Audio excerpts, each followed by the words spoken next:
Hello, my audience. I'm reviewing Harry Potter 5. This is where the franchise kind of took a turn and tried to milk some and trying to make some different with the franchise. This movie feels a little different than the previous four. It feels like it's trying to get some of that Twilight money by making it a little like the better version of Twilight on paper and in execution. Like, imagine if Twilight wasn't just a mediocre box office franchise like The Hunger Games.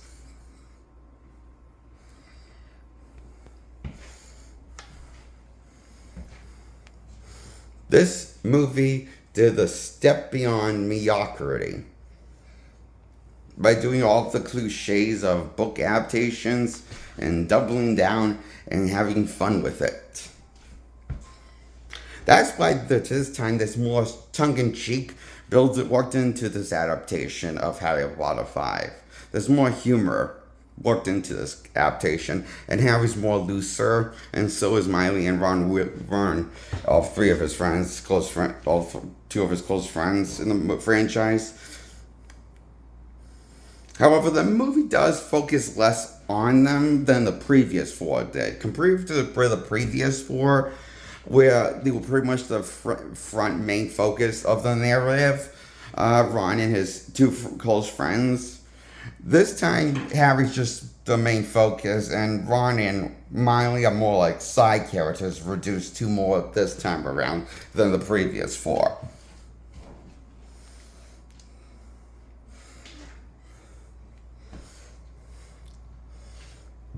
To focus more on Harry and maturing to adulthood without his friends, I guess. I don't know.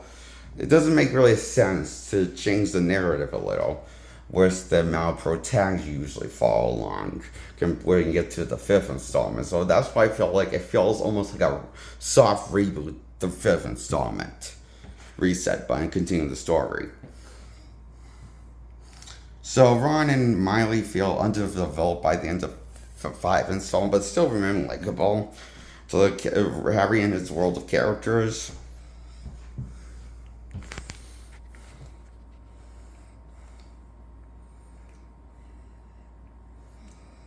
Come to think of it, they didn't really play that big of a role in six, or they didn't play a big role until definitely Hallows again for part one and part two. I think the one after this is one that is called um, Harry Potter 5 is called, I forget, I think it's called Phoenix something.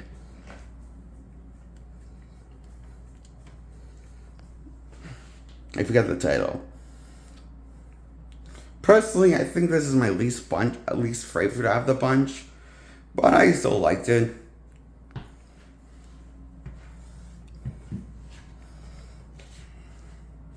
Yeah, it's good replay value,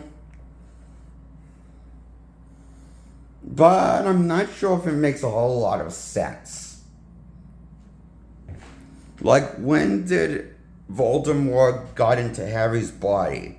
I'm sure maybe it explains more in the source material, but really, it's kind of not explained. It's like, when did that happen? I know it's because he's been in Harry's body for the whole movie, fighting between control of Harry, and when did that happen?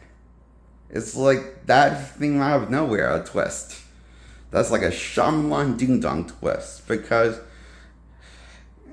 it would have had some time before it wrapped up. But why did it happen off screen?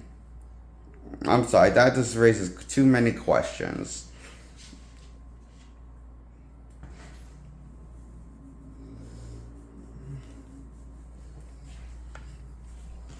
So even though I like this movie and all, I guess I want to give it a. I hate to break this to myself, but I think I want to give it a 6 points out of 10, even though I like this movie.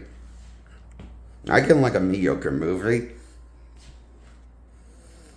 I like this movie a lot. Seen it multiple times. However, each time I see, even though I liked it as much, I do notice more problems with the plot. And even though I liked it as much, it's not something I like more each time, but about the same each time. Even though I know most more problems each time watching on replay. That's why I give it 6 points out of 10. Harry Potter 5 gets a 6 out of 10 in my opinion. I liked it all, but it could have been better, I think. In making sense of the story and logic and characters, that's just all no problem. That's why I give Harry Potter 5 a 6 points out of 10 as my final verdict. Mediocre in my book is a 6 out of 10. So, but that's like the lowest compliment of a review I can give it and recommending it.